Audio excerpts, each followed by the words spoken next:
Can you believe I haven't reviewed Old Grandad on this channel before? I'm not very good at this YouTube thing.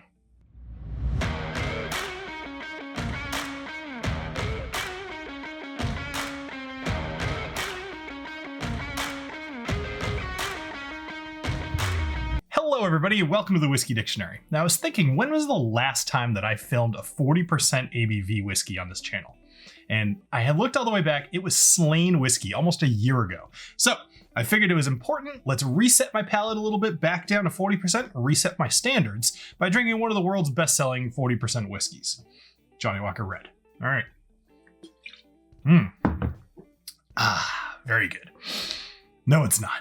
All right, let's go over the history of Old Grandad. Basil Hayden Sr. was a descendant of a wealthy Catholic family that emigrated from England in the 1660s as a result of religious intolerance.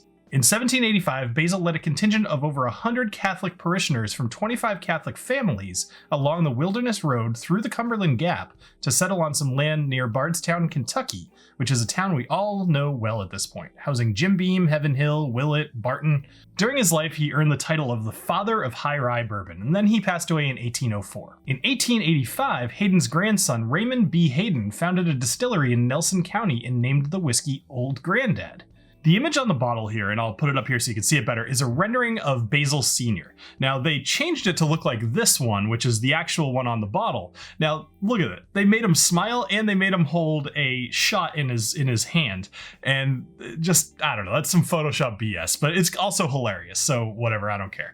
Now, a couple of other things. So they were able to make it through Prohibition by being one of these groups of whiskey distilleries that claims to be medical alcohol. You know, we're all actually, honestly, it's funny, but it's awesome because they kept whiskey alive in the United States. So I think that's wonderful.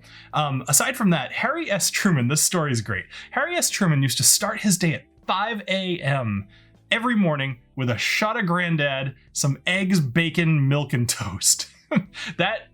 Presidents have really weird idiosyncrasies, and I love that one because it's just so unhealthy, but I love it. Whatever, who cares? All right, there's a few different offerings that Old Grandad offers. They mostly revolve around their alcohol content. You've got the 80 proof, which is what we're talking today. Then they have the 100 proof, which is the bottled and bond. Then they have the 114, which is a bit of a fan favorite. This Kentucky straight bourbon has been around in some form since 1885. It's currently 80 proof, although it used to be 86. Its no age statement, its mash bill is 63% corn, 27% rye, 10% malted barley, and you can commonly find it for about $18 to $19. All right, so that's everything about Old Grandad. Let's go ahead and nose this and taste this. So this is a lower price, $18, basically well bourbon, right? So keep your expectations low, and I think you'll be pretty well surprised.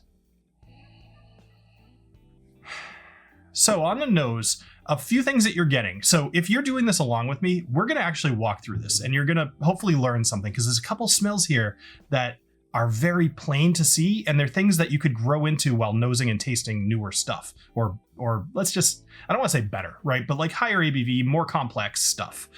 What you're mostly smelling here is like a musty corn smell, which you typically get from kind of a newer, less aged bourbon. So you're getting, I would say, musty corn, but mostly you're just smelling corn. That's what you're smelling that's a little bit sweet, that isn't necessarily the caramel or vanilla that we'll talk about in a sec. It's a little musty, it's a little sweet, and it smells almost a little sharp, right?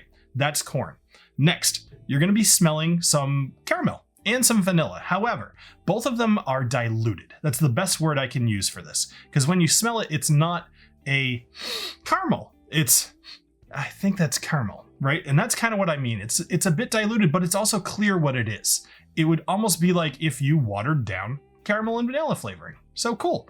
But there is one more thing that you're getting here. Actually, two more things that you're getting here. There's a little bit of a rye spice, and that lends itself to that bit of sharpness that you got with the corn that lends itself to that youngness, right? I hope this is making some sense. I'm trying to help here. So with the rye, you typically get a rye spice. It's like a bit of a sharp nose, and you can smell that in here, but just barely subtly. And speaking of subtle, the last thing I get here is orange. But even that is super subtle. If you pick that up, good for you. That's awesome. It's tough to pick out. All right, let's go ahead and have a taste here. So cheers, everybody. I have a challenge for you guys, by the way, at the end of this video. All right, on the taste here, again, you are hit with that corn taste. It's a bit of an unrefined, although somewhat smooth. It's the main thing that's going to be lasting on your tongue. That is heavy corn. But there's also rye spice, because this is 27% rye. You are going to taste it, and you do. But because it's just mellow, it doesn't have a ton of volume to the character, you are getting this diluted flavor of rye. If you were to try something, let's even say Pikesville, right? You're going to taste rye like crazy. And that's something, if you drink that and then you drink this, you'll be able to pick that out. But the corn and the rye together here, in my mind, are not as well blended as they could be. However, this is also an $18 whiskey, so I really don't want to nitpick too much. You're getting mostly off the flavor what you got on the nose. You're getting diluted caramel. I'll use that term again because it's really appropriate here. Diluted caramel, diluted vanilla. I do not detect any of this orange or citrus that you might be getting. In my mind, what I taste that could potentially be that, I'm attributing to the corn. So, what would I suggest here? I would suggest that you actually put this on rocks. I never ever suggest that, but I think this would actually drink well if it was just kind of cold and easy. So go for that. Let's see what you guys thought though. So I put the vote up a little late this week, so I only got 316 votes, but 17% of you said to stock it, 20% said to buy it, 17% said to try it, only 6% said to ignore it, and 40% of people have never had this, which is blowing my mind. So let's talk overall. Is this whiskey worth your money? Now, $18 is $18. It's not expensive, but it's still basically a 20, right? Is this worth buying? I would say yes. I would give this a rating of buy it. However, here's the reasons why. I think this is a fantastic well bourbon. This is something that you make cocktails from or just drink as a shot, or like I said before, throw it over the rocks, and you don't have to worry about the fact that you might be, ruining an expensive whiskey. And I definitely use that term loosely, but you guys know what I mean. You can try this one. And what's cool about this is even though they're diluted, this does have basically all of the classic bourbon notes.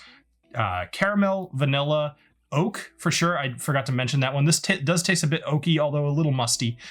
You get corn, you get rye. Like, there's things to pick out about this, and you could train yourself on this for very inexpensive. So go ahead. So I give this a rating of buy it, mostly because I also think you could practice cocktails with this and not worry about messing it up. You can see what adjusting your ingredients ratios would do without worrying about wasting money on good bourbon. So, Old Grandad, the 80 proof, it's a buy it for practicality. I don't think this is going to be very fulfilling to most people who watch this channel, and that's where the challenge comes in.